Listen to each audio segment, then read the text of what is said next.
Meu nome é Thea, tenho 33 anos, e no último dia de ação de graças, comi um fileto fish sozinha no estacionamento de um McDonald's, enquanto minha família inteira se sentava para jantar sem mim. Minha mãe tinha ligado 2 semanas antes do feriado e me disse para não ir. Ela disse que eu trazia negatividade para casa e que todos precisavam de um pouco de paz esse ano. Eu não discuti. Discutir com minha mãe era como registrar um paciente que se recusa a dar a leitura. Você anota, assina e segue em frente. Mas o que nenhum deles sabia naquela noite era que o telefone de uma vizinha estava apontado para a janela da cozinha. E o que eu fiz no dia seguinte a assistir aquele vídeo é o motivo de eu estar contando tudo isso para vocês. Bem-vindos de volta ao Calm Drama Stories, onde nos sentamos com as mulheres quietas que pararam de se explicar e começaram a guardar comprovantes. Se uma família já fez de você o problema para que ninguém olhasse para o que elas estavam fazendo, essa história vai parecer familiar. Deixe um comentário e não esqueça de se inscrever. Eu trabalho à noite na UTI do St. Bridget's, o que significa que minha versão de manhã normal é a hora de dormir de outras pessoas. Na maioria dos dias eu batia o ponto às 7, dirigia 15 minutos até Cedar Hollow e ficava com minha avó antes de me deixar dormir. O nome dela é Ruth. Ela tem 84 anos, é afiada como um ataque, e suas mãos não fazem mais o que ela quer que façam. Então eu fazia por ela. Eu penteava seu cabelo. Enchia o organizador de comprimidos dela. Escrevia no pequeno diário de cuidados verde que eu mantinha na mesa de cabeceira dela. Pressão arterial, apetite, o nome da cuidadora que era gentil e o da que não era. Ninguém me pediu para fazer nada disso. Simplesmente aconteceu assim. Na minha família, eu era a que aparecia. Minha mãe, Paula, ligava quando precisava de algo e desaparecia quando o problema estava resolvido. Minha irmã Meredith mandava flores nos aniversários e esquecia o resto do ano. E eu mantinha o registro. Naquela manhã, Ruth me observou organizar os comprimidos de terça-feira dela, e ela segurou meu pulso com aqueles dedos tortos. Você é a única que pergunta como eu estou, ela disse. Não o que eu tenho. Os outros só perguntam o que eu tenho. Eu ri, disse que ela estava sendo dramática, o que era uma piada entre nós porque ela nunca era. Mas algo na forma como ela disse aquilo ficou comigo durante toda a viagem para casa. Eu ainda não sabia que ela estava contando comigo para lembrar disso. Só sabia que minha avó tinha começado a falar como uma mulher colocando seus assuntos em uma certa ordem. A primeira rachadura apareceu numa quinta-feira, da forma mais comum possível.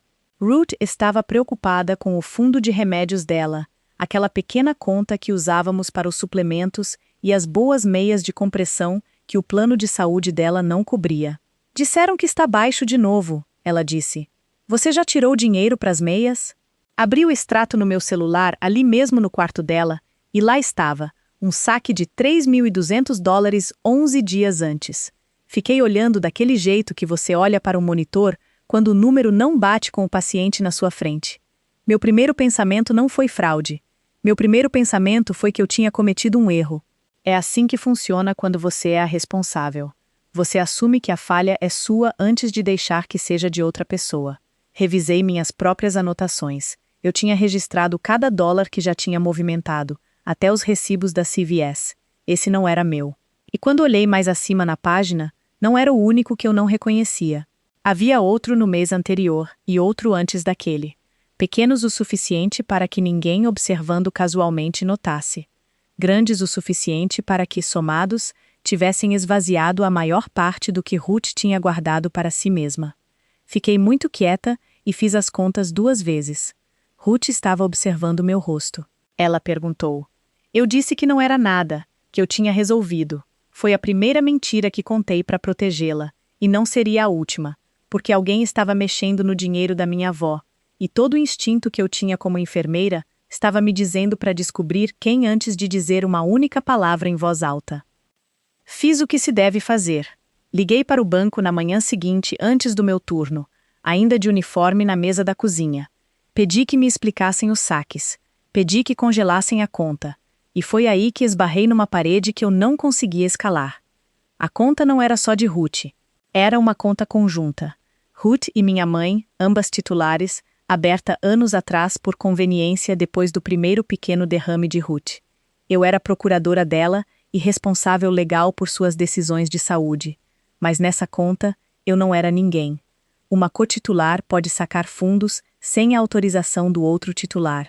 Senhora, a mulher me disse, educada e imóvel, não podemos colocar um bloqueio a pedido de uma procuradora enquanto uma titular da conta é considerada capaz. Perguntei o que eu podia fazer. Ela disse que eu podia registrar uma denúncia se suspeitasse de abuso, que eu podia falar com um advogado, que eu podia falar com a outra titular. Agradeci e desliguei, e fiquei sentada enquanto meu café esfriava. Eu entendia exatamente o que estava vendo, e entendia que não podia tocar naquilo. É um tipo específico de impotência, aquele em que você vê o perigo, estende a mão para o freio, e o freio pertence a outra pessoa. Então fiz a única coisa que era minha para fazer.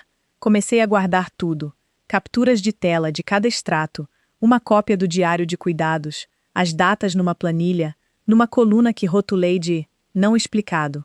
Se eu não conseguisse parar aquilo ainda, ao menos poderia garantir que, quando chegasse o dia, os números falariam por si. Eu não sabia como aquele dia estava próximo. Dei à minha mãe o benefício da dúvida. Quero que vocês saibam disso por causa do que veio depois. Não a acusei.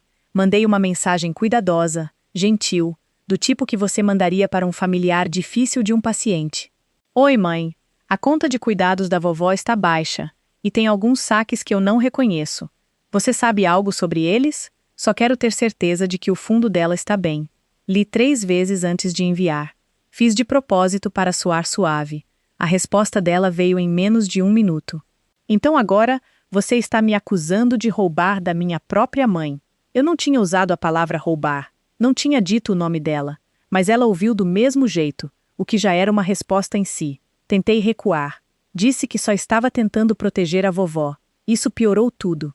A próxima mensagem foi mais longa e mais fria, e terminou com uma frase que eu ouviria repetidas vezes nas semanas seguintes.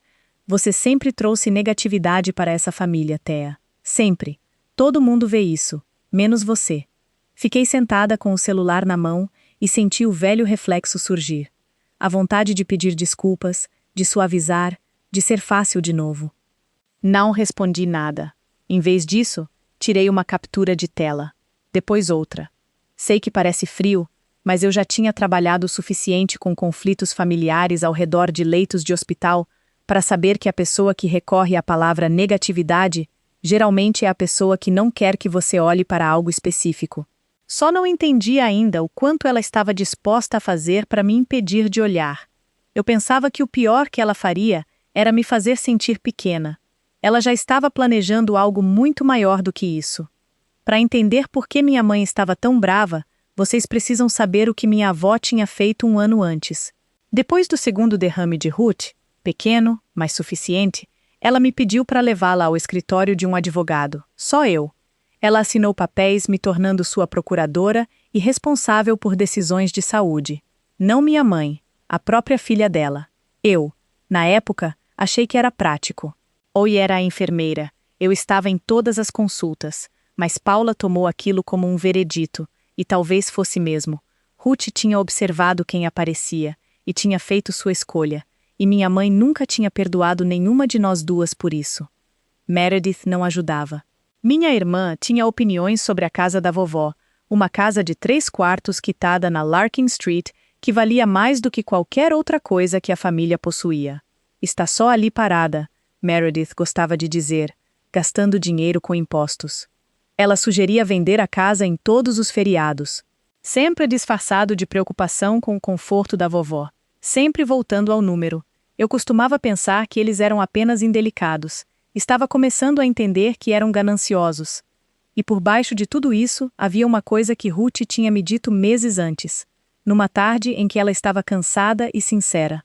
Eu guardei uma coisa para você, ela me disse. Para quando você precisar, você vai saber onde procurar. Eu tinha assumido que ela quisesse dizer um sentimento, uma lembrança, uma foto que ela queria que eu tivesse. Arquivei aquilo na categoria das coisas suaves que os idosos dizem, e esqueci. Foi um erro que eu corrigiria depois, numa sala que cheirava a café queimado, com toda a minha família assistindo. Por enquanto, eu só sabia disso. Minha avó confiava em mim. Minha mãe se ressentia disso. E dinheiro estava desaparecendo. Essas três coisas estavam prestes a colidir. Descobri que a história já tinha saído de casa quando minha prima Danielle me mandou mensagem. Danielle e eu nunca fomos próximas, mas ela não era cruel, e a mensagem que ela mandou foi quase gentil na sua franqueza. Oi, é verdade que você tem tirado dinheiro da conta da vovó? A tia Paula está muito chateada. Li 2 vezes. Depois pousei o celular virado para baixo no balcão e pressionei as palmas das mãos sobre o balcão como se isso fosse impedir o chão de inclinar. Minha mãe não tinha apenas ficado na defensiva. Ela tinha saído contando às pessoas. Tinha pegado exatamente a coisa que ela estava fazendo e a pregado no meu peito. E tinha feito isso rápido, antes que eu pudesse dizer uma palavra sequer. Essa era a parte que me assustava. Não a mentira em si, mas o quão preparada ela estava. Uma pessoa que está apenas constrangida fica quieta. Uma pessoa que está encobrindo algo constrói uma história e a distribui. Respondi para Danielle a verdade. Simples e curta. Eu não tirei um centavo. Na verdade, fui eu quem notou o dinheiro desaparecendo. Por favor, tenha cuidado com o que você repete. Ela me mandou um joinha, o que não me disse absolutamente nada sobre se ela acreditava em mim. E fiquei sentada no meu pequeno apartamento do outro lado da cidade, sentindo a coisa mais estranha tomar conta de mim. A sensação de estar sendo julgada por um crime que eu tinha denunciado. Minha vida inteira eu tinha sido a confiável, a que resolvia as coisas quietamente. Agora eu estava vendo meu próprio nome ser espalhado pela família como um aviso. Disse a mim mesma para ficar calma. Disse a mim mesma que a verdade viria à tona porque sempre vinha, na minha unidade. Mas famílias não são hospitais, e eu estava prestes a aprender que não havia prontuário no mundo que os faria ler aquilo. A ligação veio 2 semanas antes do Dia de Ação de Graças, num domingo, enquanto eu ainda estava meio adormecida depois de um plantão noturno. Era minha mãe, e a voz dela tinha aquela calma suave e ensaiada que ela usava quando já tinha decidido algo e queria que soasse generoso. Eu andei pensando, ela disse. É melhor você não vir esse feriado. A família inteira andou sob muito estresse, e você traz negatividade para dentro de casa, querida. Todos nós só precisamos de um pouco de paz esse ano. Lá estava de novo. Negatividade. A palavra que ela usava toda vez que eu chegava perto demais da verdade. Perguntei, com cuidado, se eu podia ao menos passar para ver a vovó, mesmo que por 20 minutos, mesmo em outro dia. Houve uma pausa, e naquela pausa, ouvi o verdadeiro plano. Ela andou muito cansada, minha mãe disse. Não é um bom momento para visitas. Eu te aviso quando ela estiver disposta. Quero deixar claro o que aquilo era. Não era uma mulher protegendo uma senhora cansada. Era uma mulher se colocando entre mim e a única pessoa que poderia contradizê-la. Ela não estava apenas me tirando do jantar. Estava cortando a linha entre mim e Ruth, uma frase cuidadosa de cada vez. Eu disse, tudo bem. Disse que esperava que todos tivessem um bom feriado. Desliguei e fiquei sentada na beirada da cama, na luz cinzenta da tarde, e entendi que eu tinha acabado de ser manipulada. Tratada da forma como você trata um problema, não uma filha. E o pensamento mais quieto e mais frio veio e se sentou ao meu lado. Se ela estava se esforçando tanto para me manter longe da vovó, então a vovó era exatamente onde eu precisava estar. Eu não briguei contra a proibição. Sei que alguns de vocês queriam que eu ligasse de volta e falasse tudo o que pensava. E acreditem, eu redigi aquele texto na minha cabeça umas 100 vezes. Mas eu já vi famílias inteiras explodirem em corredores de hospital para achar que gritar resolve alguma coisa. Então fiquei quieta. E quieta, para mim, significa cuidadosa. Primeiro liguei direto para Cedar Hollow, não para minha mãe, e perguntei à enfermeira responsável como Ruth estava. Ela está bem, a enfermeira disse. Perguntando por você, na verdade. Disse que você não tinha aparecido. Então aquilo também era mentira. Ruth não estava cansada demais para visitas. Ela estava se perguntando onde eu estava. Minha mãe tinha dito algo a ela para explicar minha ausência, e eu só podia imaginar o quê. Segundo, guardei tudo de novo. As capturas de tela do histórico de chamadas, as mensagens, o diário de cuidados copiado para a nuvem. Se eu me fiz parecer fria, é porque uma parte de mim tinha ficado fria. Do jeito que suas mãos ficam firmes numa parada cardíaca, mesmo enquanto o resto de você está gritando por dentro. Terceiro, tomei uma decisão que ainda não entendia completamente. Decidi que não passaria o dia de ação de graças fingindo que nada estava errado. Não invadiria o jantar deles, não imploraria. Mas também não ficaria em casa deixando que eles narrassem minha vida sem mim. Eu iria para algum lugar, qualquer lugar, e seria uma pessoa naquele dia em vez de um boato. Parecia um ato tão pequeno de dignidade na época. Comer em algum lugar, manter-me firme, esperar que a verdade fizesse seu trabalho lento. Eu honestamente achava que perder um jantar era a pior coisa que aconteceria comigo naquela semana. Eu não fazia ideia de que o pior e o melhor estavam prestes a chegar juntos, no mesmo vídeo de 30 segundos. Então, foi assim que acabei num McDonald's no Dia de Ação de Graças. Não foi uma tragédia. Quero dizer isso claramente porque sei como soa no título, e sei que alguns de vocês já comeram um feriado sozinhos e sentiram o mundo inteiro observando. Não é o fim do mundo. É só mais silencioso do que você planejou. O lugar estava quase vazio. Uma jovem mãe com uma criança pequena, um homem mais velho lendo jornal no canto, e a mulher atrás do balcão, cujo crachá dizia Rosa, que olhou uma vez para mim, no meu casaco bom, sem lugar para ir, e entendeu toda a situação sem uma palavra. Pedi um fileto fish e um café e sentei na cabine perto da janela. Comi devagar. Observei o estacionamento. Deixei-me sentir aquilo. A estranha solidão flutuante de um dia que todo mundo passa cercado de gente. Então Rosa veio com uma torta de maçã quente na embalagem de papelão e a pousou na minha frente. Por conta da casa, ela disse. Você parece precisar de algo doce. Tentei pagar mesmo assim, e ela me dispensou com um gesto, e voltou para o balcão como se não fosse nada. Não era nada. Era a coisa mais gentil que qualquer pessoa da minha família tinha feito por mim em um mês. E veio de uma estranha de chapéu de papel. Fiquei ali sentada com aquela torta quente e me senti, pela primeira vez em semanas, como um ser humano em vez de um boato. Eu não sabia que, do outro lado da cidade, na cozinha dos meus pais, minha ausência já tinha se tornado o entretenimento da noite. Eu não sabia que uma vizinha estava de pé no quintal dela com o celular erguido. Eu só comi minha torta e observei o céu escurecer, e me permiti, por uma hora, ficar bem. A mensagem chegou às 20h47 daquela noite, enquanto eu enxaguava meu único prato na pequena pia da minha cozinha. Quase não reconheci o número. Era Carol Perkins, que morava ao lado dos meus pais, desde que eu me lembro. Carol e eu tínhamos uma história que a maioria das pessoas não conhecia. 2 invernos atrás, quando o marido dela, Frank, estava morrendo em casa, eu fiquei com ele nas minhas folgas para que Carol pudesse dormir. 3 noites perto do fim. Ela nunca esqueceu isso. A mensagem dizia: Thea, querida, é a Carol. Preciso te mandar uma coisa.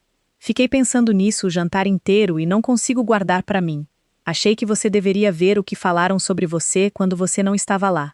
Sinto muito. E embaixo, um vídeo. 30 segundos filmados do quintal lateral dela, apontado para a janela iluminada da cozinha dos meus pais. Se você já recebeu uma mensagem que dividiu sua vida claramente num antes e num depois, então você sabe o jeito como meu polegar simplesmente pairou sobre aquele pequeno botão de play. Fiquei parada na minha cozinha, com a água ainda correndo, e eu não queria apertar. Alguma parte de mim já sabia que, o que quer que estivesse naquele vídeo, eu não conseguiria desver. Eu passaria o resto da minha vida tendo visto aquilo.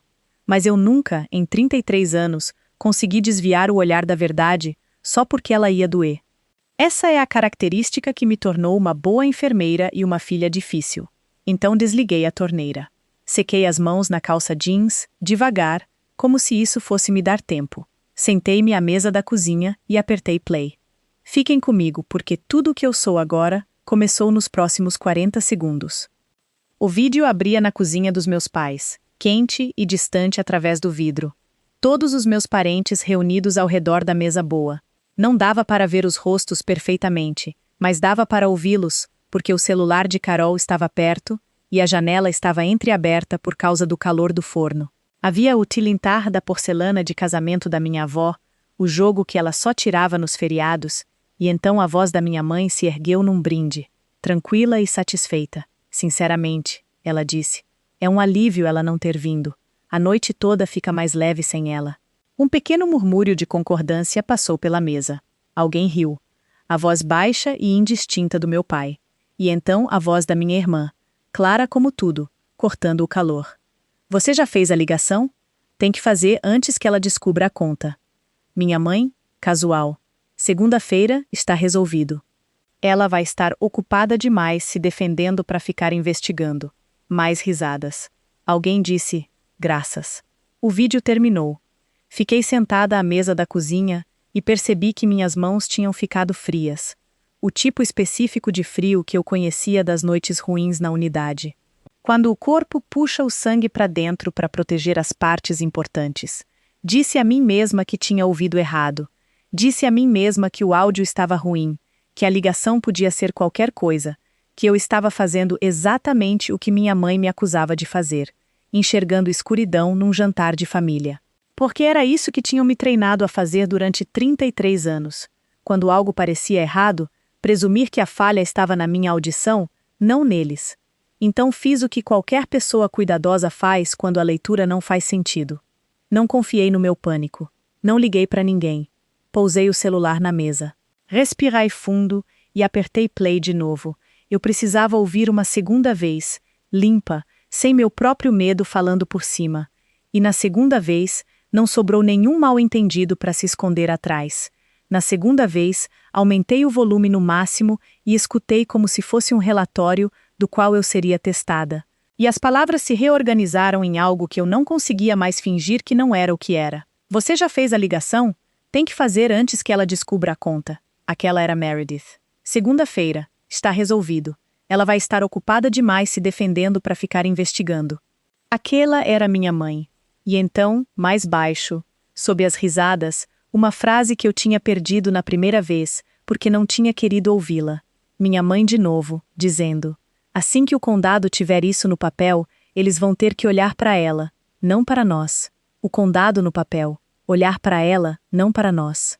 Fiquei muito quieta e deixei aquilo se encaixar. Aquilo não era fofoca. Não era minha mãe desabafando porque seus sentimentos tinham sido feridos. Era um plano dito em voz alta sobre o peru. Registrar uma denúncia dizendo que eu, a procuradora, era quem estava roubando de Ruth. Não porque acreditassem nisso, mas porque funcionava. Se eu fosse a investigada, então ninguém estaria olhando para a conta conjunta que minha mãe vinha esvaziando havia 1 ano e meio.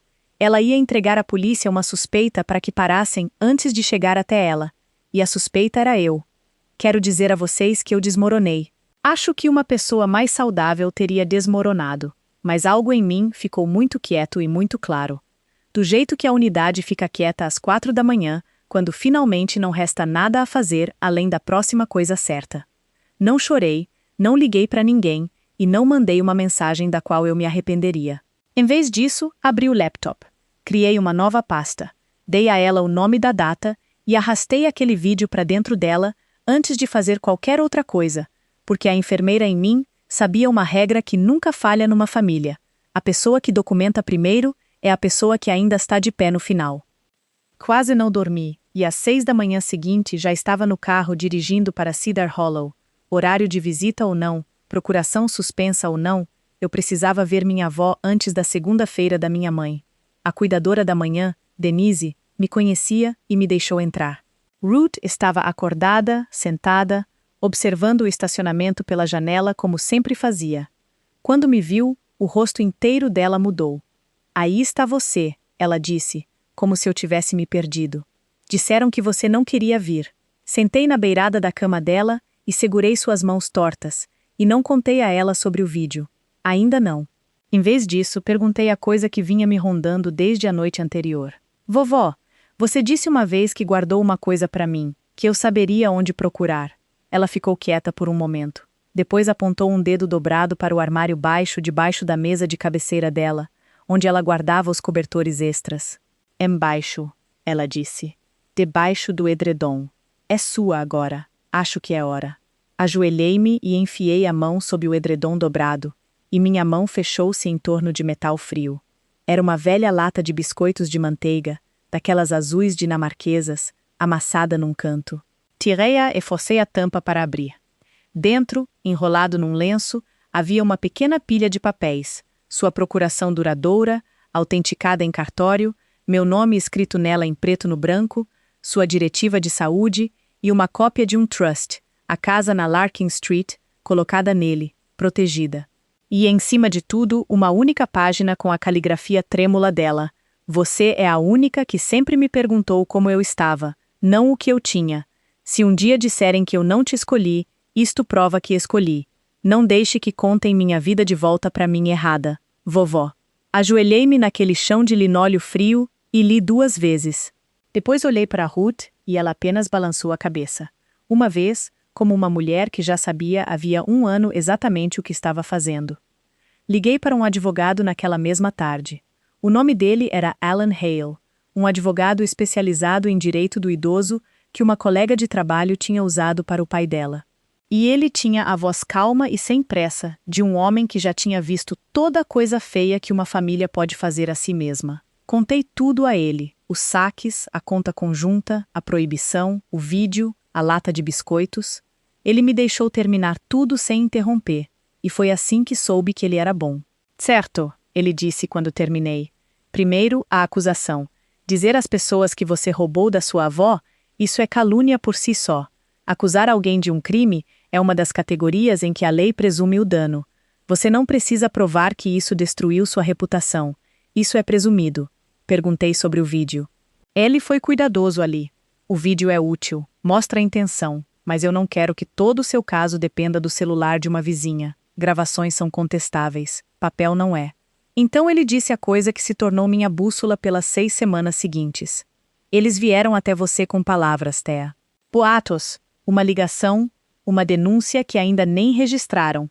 Você não combate palavras com mais palavras, você combate com documentação.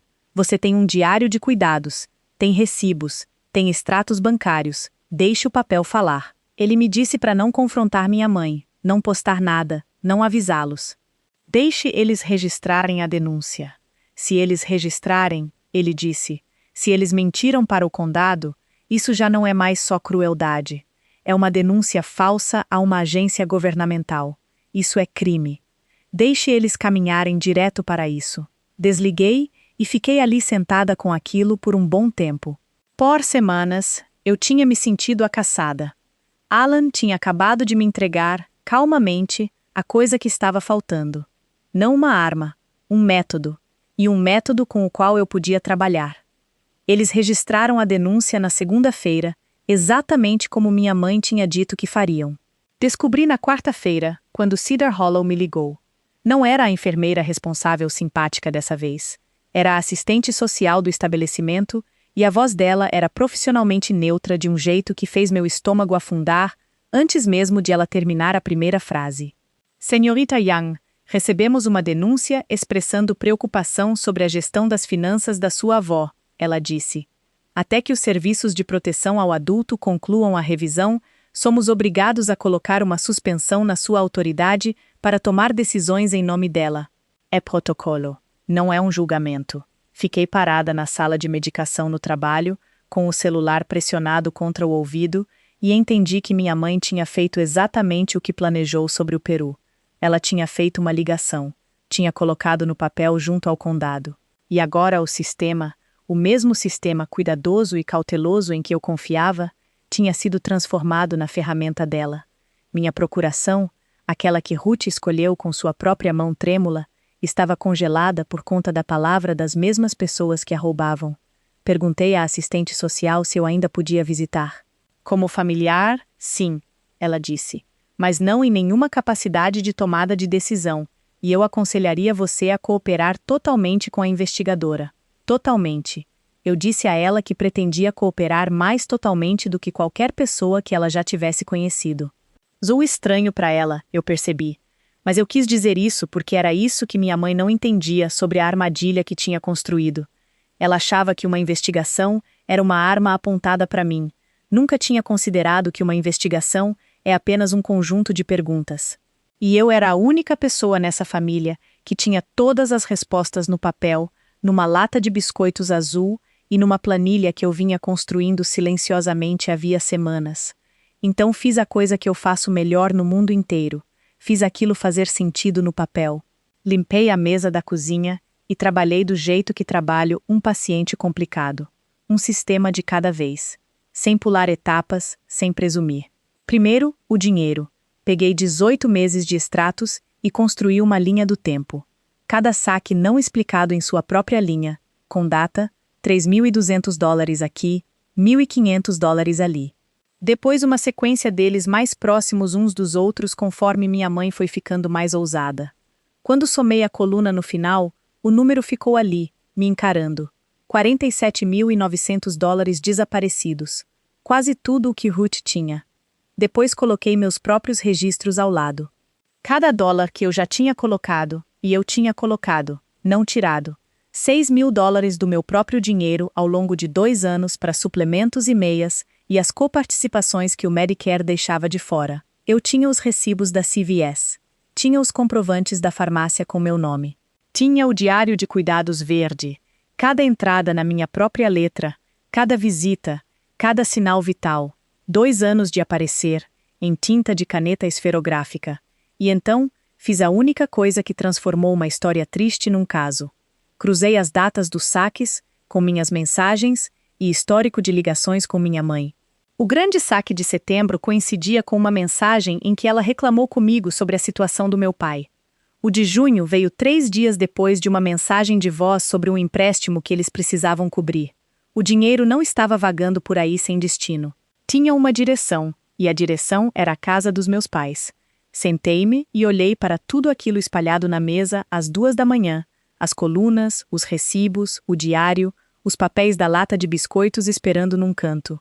Minha mãe tinha passado 1 mês construindo uma história em cima de uma única palavra. Eu tinha passado 2 semanas construindo a verdade em cima de 18 meses de números. E números não cansam, e não se intimidam, e nunca, jamais, mudam de história.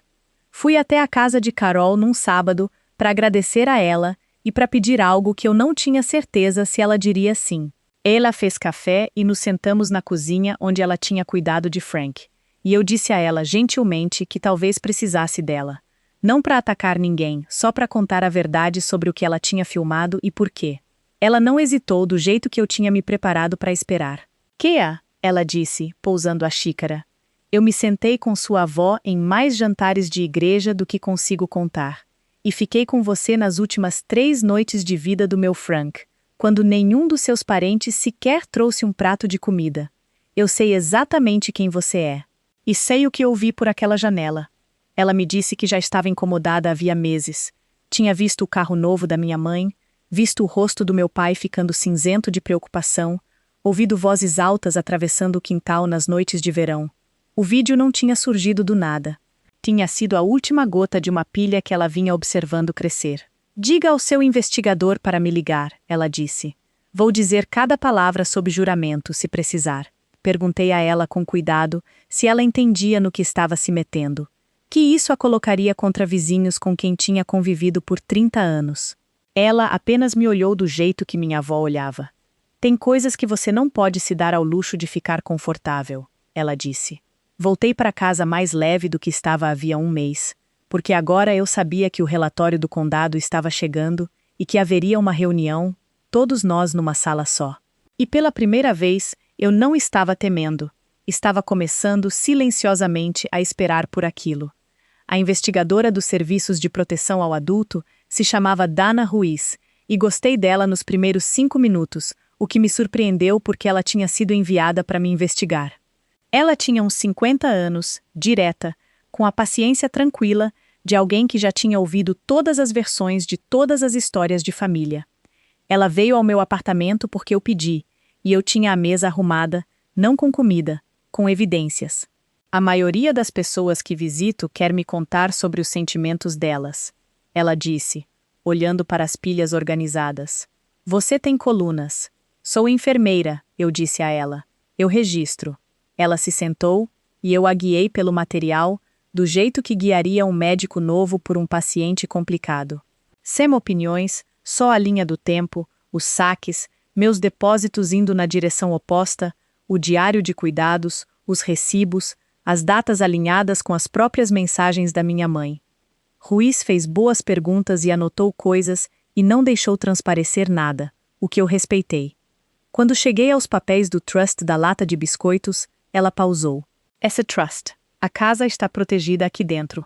colocada há 1 ano. Eu disse. A assinatura da minha avó, autenticada em cartório. Minha mãe não tem acesso a isso, e ela nem sabe que existe. Ruiz fez uma anotação e sublinhou. Depois olhou para mim. Quero ser direta com você, senhorita Young. Eu não decido quem é boa pessoa. Ou sigo o dinheiro. Esse é o trabalho todo. Investigadora Ruiz, eu disse. Seguir o dinheiro é a única coisa que venho pedindo a alguém há 6 semanas. Ela quase sorriu. Recolheu cópias de tudo, me deu o cartão dela e disse que o condado marcaria uma reunião com a família e com o estabelecimento para revisar as descobertas. Você vai querer estar lá, ela disse. Eu disse a ela que não perderia por nada nesse mundo. Minha mãe descobriu que havia uma investigação, é claro, porque Ruiz teve que entrevistá-la também. E foi aí que as mensagens começaram a chegar. Não ligações. Ela era esperta demais para ligações agora. Mensagens. Longas, a qualquer hora. E eu salvava cada uma delas sem responder uma única palavra. Não posso acreditar que você faria isso com a própria família. Você destruiu a gente por causa de um mal-entendido sobre dinheiro. Seu pai está adoecendo de tanto estresse por sua causa. E, inevitavelmente, o velho refrão, vestido para a ocasião. É exatamente essa negatividade da qual eu falava. Você destrói tudo o que toca. Espero que valha a pena. 1 mês antes, aquela palavra teria me atravessado por completo. Negatividade. Ela tinha comandado minha vida inteira. Cada vez que eu tinha engolido uma preocupação, suavizado uma verdade, me feito menor para que a sala continuasse calma. Mas ela chega diferente depois que você assiste a um vídeo de 40 segundos e soma uma planilha. Agora a palavra só soava como o que sempre tinha sido, uma mão sobre a minha boca. Eu não discuti. Alan tinha sido claro. Não se envolva, não explique. Não dê a ela uma única frase que ela possa capturar em print e torcer. Então fiz a coisa mais difícil para uma mulher criada para manter a paz. Nada. Deixei as mensagens dela se acumularem sem resposta, num chat que eu estava silenciosamente encaminhando para o meu advogado. Cada acusação que ela disparava contra mim era mais um papel num arquivo que estava começando a soterrá-la. Ela achava que meu silêncio significava que ela estava vencendo. Ela sempre interpretou meu silêncio dessa forma. Ela nunca entendeu que o silêncio de uma enfermeira não é rendição. Às vezes é só o som de alguém observando o monitor, esperando pelo número que diz que é hora de agir. Minha irmã tentou um ângulo diferente. Meredith me ligou. De fato ligou. Pela primeira vez em meses, com uma voz cheia de um calor tão falso que eu poderia ter registrado num prontuário. Thea, isso saiu completamente do controle, ela disse. Somos família. Ninguém quer isso arrastado pelo condado. Eu disse muito pouco. Já tinha aprendido que pessoas trabalhando um ângulo não suportam o silêncio. Elas correm para preenchê-lo e o preenchem com coisas que não deveriam dizer. Meredith preencheu, exatamente no horário previsto. Olha, ela disse, se você só disser a eles que exagerou, que foi tudo um grande mal-entendido, a gente consegue retirar a denúncia. Mamãe pode cancelar. Isso tudo pode simplesmente desaparecer. E lá estava. Retirar a denúncia. Mamãe pode cancelar. Na pressa de soar razoável, minha irmã tinha acabado de confirmar, numa ligação que eu nem estava gravando, que a denúncia era uma alavanca que eles controlavam. Algo que tinham escolhido registrar e podiam escolher retirar, dependendo de como eu me comportasse. Não uma preocupação genuína, relatada por parentes preocupados. Uma arma com um interruptor. Mantive a voz tranquila. Então a denúncia desapareceria se eu dissesse que estava errada, eu disse. E continua se eu não disser. Uma pausa. Ela percebeu tarde demais. Isso não. Eu não quis dizer. Está tudo bem, Meredith, eu disse. Eu entendo você perfeitamente agora. Desliguei antes que ela pudesse consertar. Minhas mãos estavam firmes porque, 1 mês antes, tinham me feito sentir louca por enxergar um plano onde juravam que só havia uma família. E minha irmã, tentando me manipular, tinha acabado de descrever o plano em voz alta. Eu não precisava armar nenhuma armadilha para ninguém. Eles continuavam fazendo isso a si mesmos, uma frase descuidada de cada vez. Vi meu pai mais uma vez antes da reunião, e é a parte disso tudo que eu ainda reviso à noite. Eu tinha ido a Cedar Hollow ficar com Ruth, e no estacionamento, vi o velho Buick dele e ele no banco do motorista, sem se mexer. Caminhei até lá, o O vidro estava abaixado. Meu pai, 63 anos, estava sentado ali com as mãos soltas no colo e lágrimas escorrendo pelo rosto, falando sozinho, ou com Deus, ou com ninguém. Não sabia que ia chegar tão longe, eu o ouvi dizer. Só precisava passar o ano. Ele me viu e não limpou o rosto, o que me disse o quão longe ele tinha ido. Thea, ele disse, eu nunca quis isso. Você precisa saber disso. O negócio, o empréstimo. Eu estava me afogando. Sua mãe disse que resolveria. Eu não perguntei como, e por um momento eu o vi claramente. Não um vilão, só um homem orgulhoso e assustado que tinha deixado a vergonha tomar as decisões por ele, que tinha desviado o olhar enquanto a esposa esvaziava a conta da própria mãe dela para tampar o buraco que ele tinha cavado. Por um momento, quase amoleci, então fiz a ele a única pergunta que importava.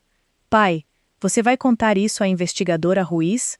Tudo isso, a verdade? E o rosto dele se fechou como uma porta. Ele olhou de volta para o para-brisa. Colocou o carro em ré. É complicado, ele disse, e deu ré e foi embora, e me deixou parada no frio. É isso que essas quase cenas de simpatia numa história como essa têm. Elas são reais. As lágrimas eram reais. Mas uma lágrima real não desfaz uma denúncia assinada.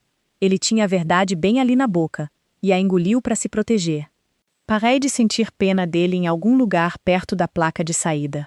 2 dias antes da reunião, Alan ligou com a peça que transformou minha linha do tempo cuidadosa em algo que minha mãe não conseguiria contornar falando. A investigação de Ruiz tinha uma autoridade que eu não tinha. Ela tinha intimado os registros bancários de fato, aqueles por trás dos extratos, aqueles que mostram não só o valor, mas a mão que fez o saque. Os saques não autorizados foram todos feitos por internet banking ou cartão de débito, Alan me disse. E as credenciais de login e o cartão, ambos rastreados até sua mãe, não até você.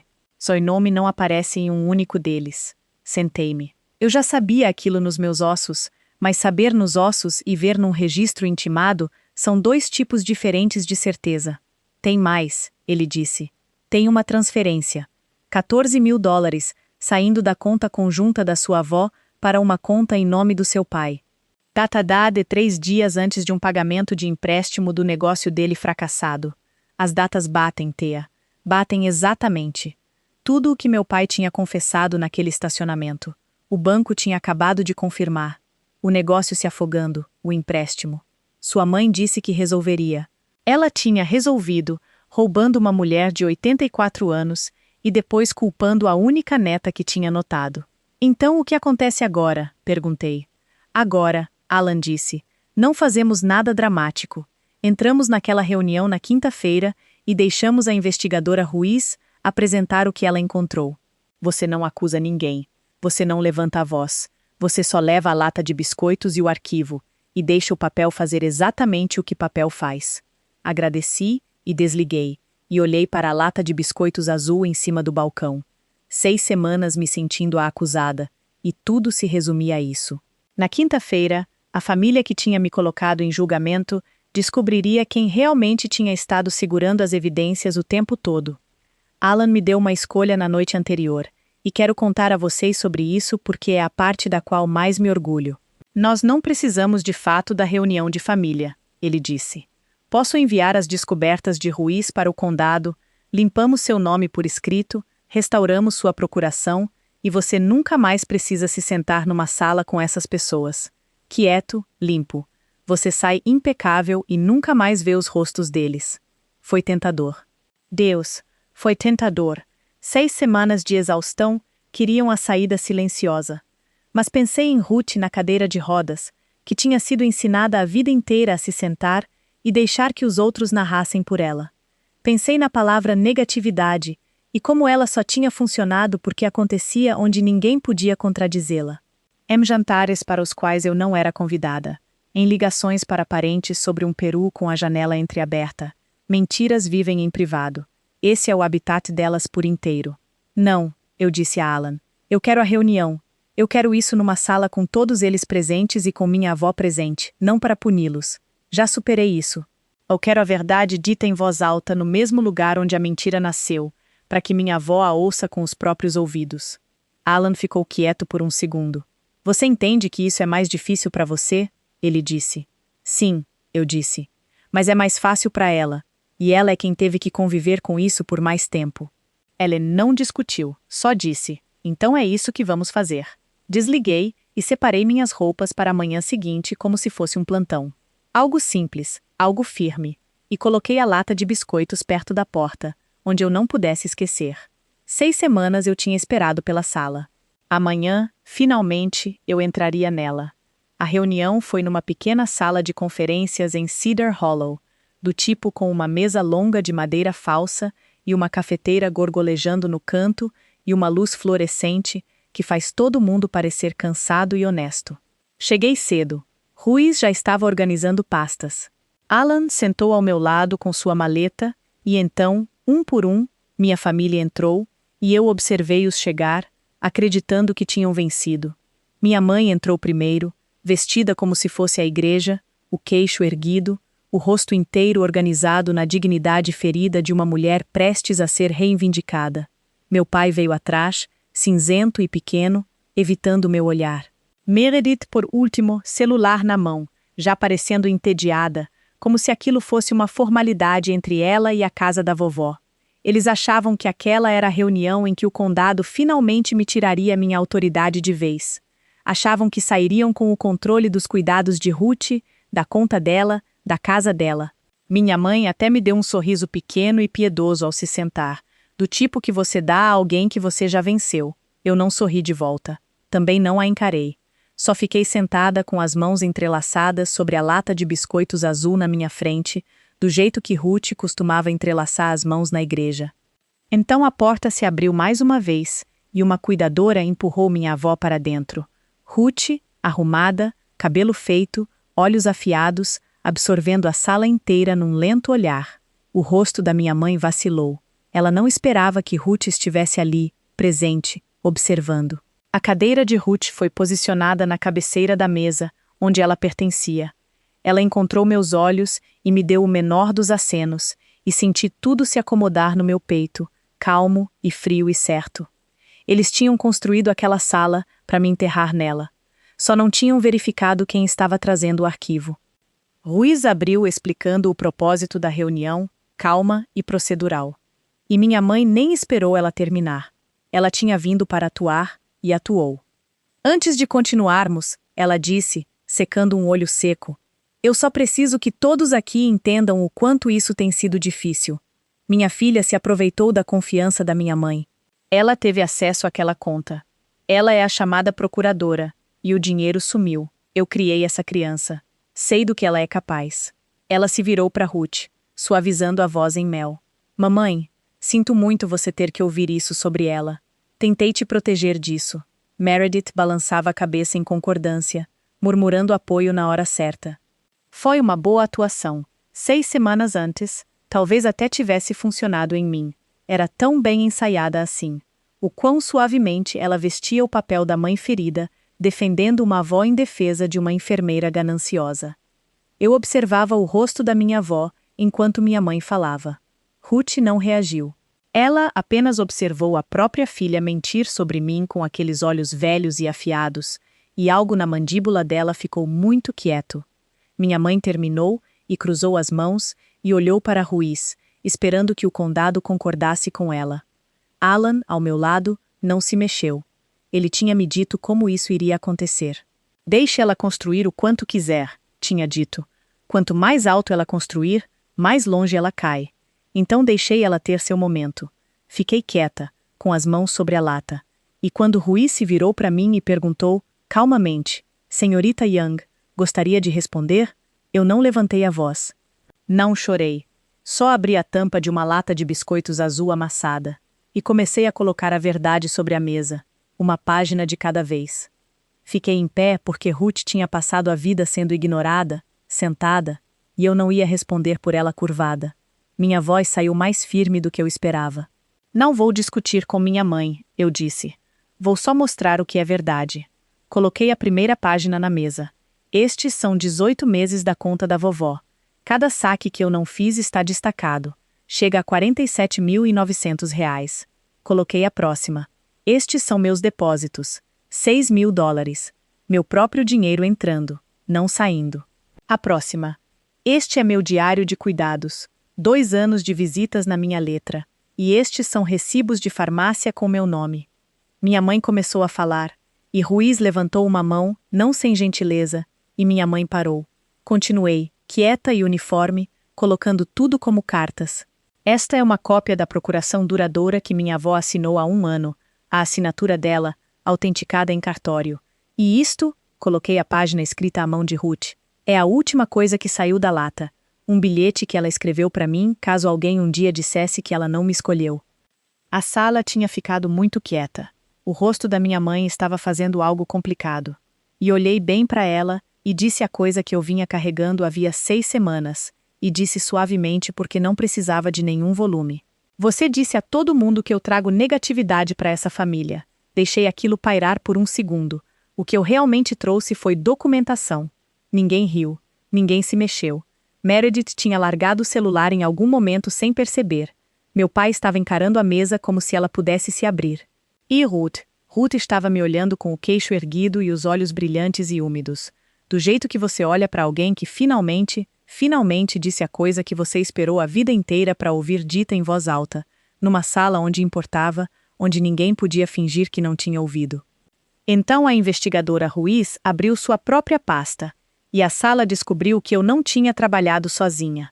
Vou compartilhar as descobertas preliminares do condado, ela disse naquela voz plana e cuidadosa que é tão mais pesada do que gritar. Intimamos os registros bancários subjacentes. Ela colocou suas próprias páginas ao lado das minhas. Os saques não autorizados ao longo dos últimos 18 meses foram feitos usando credenciais de Internet Banking e um cartão de débito registrados em nome de Paula Young. A boca da minha mãe se abriu. Ruiz continuou. Nem rápido, nem devagar. Há também uma transferência de $14.000 da conta de Ruth Dano para uma conta em nome de Gary Young, 3 dias antes de um pagamento de empréstimo comercial. Meu pai fez um som baixo na garganta. Quanto à denúncia alegando abuso financeiro por parte de Thea Young, Ruiz disse. E ali ela olhou para cima. Não encontramos nenhuma evidência de suporte. O nome da senhorita Young não aparece em nenhuma das transações contestadas. Os registros dela são consistentes e completos. Ela fechou a pasta. Quero deixar claro para todos nesta sala. Registrar uma denúncia falsa, sabendo que é falsa, junto a uma agência do condado, não é uma desavença familiar. É uma questão criminal. Este caso está sendo encaminhado ao gabinete do promotor distrital, junto com nossas descobertas sobre o abuso financeiro. Hoje observei aquilo se assentar. Observei o exato momento em que minha mãe entendeu que a armadilha que ela tinha construído para mim tinha uma porta que só abria para dentro. Ela tinha registrado uma denúncia para apontar a lei para mim, e a lei tinha seguido o papel calmamente de volta até a porta da própria casa dela. Ela procurou por um aliado ao redor da mesa e não encontrou nenhum. Meu pai tinha o rosto nas mãos. Meredith tinha ficado da cor da luz fluorescente e evitava cuidadosamente olhar para qualquer pessoa. E Ruth sentava na cabeceira da mesa com as mãos entrelaçadas, observando toda a atuação da filha desmoronar sob o peso da verdade. E ela não desviou o olhar, nem uma vez. A acusadora tinha se tornado a acusada, e ela tinha feito tudo aquilo consigo mesma, em voz alta, sobre um peru, com a janela entreaberta. Foi quando minha mãe parou de atuar e a versão real dela apareceu. Isso é uma armação, ela disse, e a voz dela saiu da sua tonalidade adocicada para algo cru. Todos vocês se viraram contra mim. Todos vocês. Ela estava de pé agora, palmas das mãos apoiadas na mesa, inclinando-se sobre ela. Eu fiz o que precisava ser feito por essa família. Ninguém mais deu um passo à frente. Ninguém. Ela apontou um dedo na minha direção pela mesa. E você? Você sempre se achou melhor do que a gente. A pequena Thea, a enfermeira, tão perfeita, sempre julgando. Você quis isso desde o início. Quanto mais alto ela falava, menor a sala a fazia parecer. Fiquei na cadeira. Mantive as mãos entrelaçadas. Não dei a ela a briga que ela estava buscando, porque finalmente entendi que a briga era a única coisa que ainda podia salvá-la. Se ela conseguisse me fazer gritar, me fazer ficar feia, então seríamos só 2 mulheres berrando, e o papel na mesa deixaria de importar. Então não dei a ela isso. Deixei ela queimar sozinha.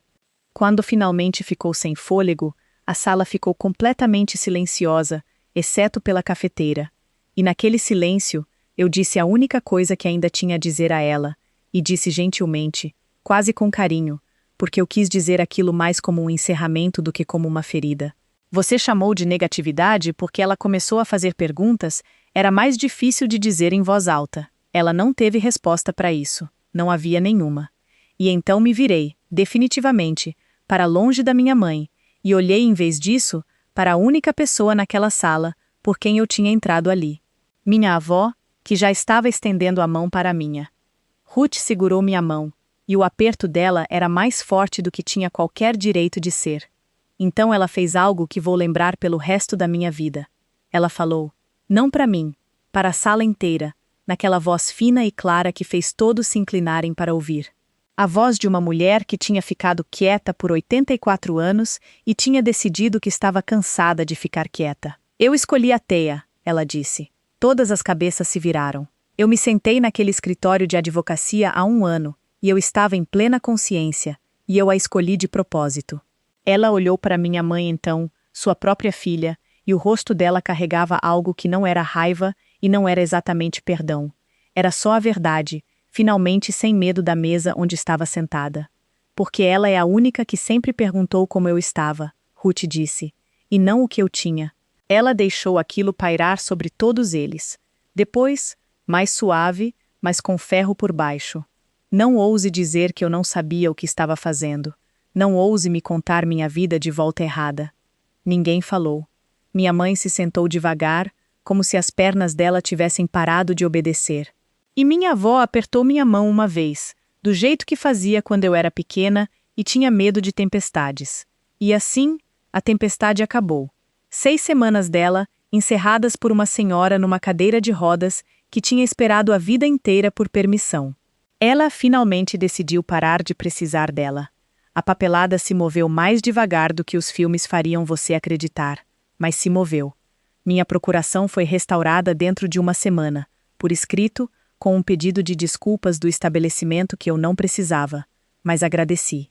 Os serviços de proteção ao adulto tornaram sua descoberta oficial, exploração financeira de idoso, e encaminharam o processo inteiro ao gabinete do promotor distrital, onde meus pais agora tinham advogados próprios e uma temporada de festas de fim de ano bem diferente pela frente.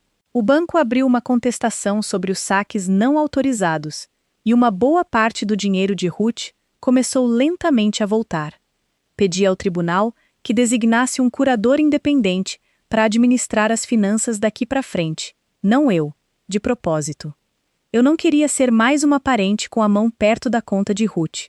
Eu queria um profissional neutro e um conjunto de registros limpo, para que ninguém pudesse jamais fazer com ela de novo o que minha mãe tinha feito. Meredith parou de falar comigo, e eu já fiz as pazes com isso. Meu pai mandou uma mensagem meses depois. Sinto muito. E nada desde então. E eu nunca respondi, porque algumas coisas são apenas o som que uma pessoa faz quando as consequências chegam. E minha mãe aprendeu que a palavra que ela tinha usado para comandar minha vida inteira finalmente encontrou uma sala cheia de papel. E papel não vacila. E papel não se cansa.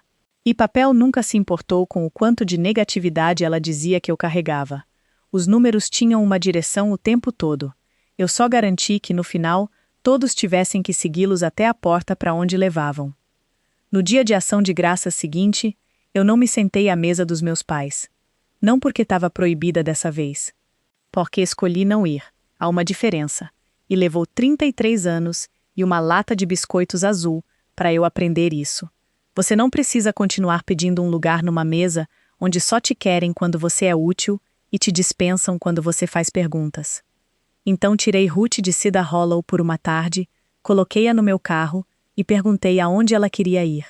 Ela pensou a respeito e sorriu como uma garota. Algum lugar onde não te obrigam a se arrumar, ela disse. Então a levei ao McDonald's, o mesmo. Rosa estava trabalhando no feriado de novo, e quando me viu entrar empurrando uma cadeira de rodas, ela se lembrou. Eu vi aquilo se registrar no rosto dela. Pegamos 2 tortas de maçã quentes e uma cabine perto da janela, e Ruth segurou sua torta com as 2 mãos tortas como se fosse a porcelana boa, e observamos o céu escurecer juntas. Foi o melhor dia de ação de graças da minha vida, e não havia uma única pessoa naquela mesa que quisesse alguma coisa de nenhuma de nós duas. Se uma família algum dia te chamar de negativa, escute com atenção, porque às vezes ela traz negatividade, é só a forma educada da família de dizer: ela começou a fazer perguntas que não conseguíamos responder. Essa é a minha história. Um vídeo através de uma janela de cozinha, uma lata de biscoitos debaixo de uma cama e uma avó que se lembrou, em voz alta, exatamente quem ela escolheu. Se alguém na sua vida mantém um registro cuidadoso de tudo que você supostamente faz de errado, comece a manter o seu próprio registro, silenciosamente, hoje. Não para atacar ninguém, só para que a verdade tenha onde se apoiar quando você finalmente precisar dela. Se isso te lembrou de alguém, compartilhe com essa pessoa. Obrigada por estar aqui. Deixe um comentário, se inscreva e nos vemos no próximo vídeo.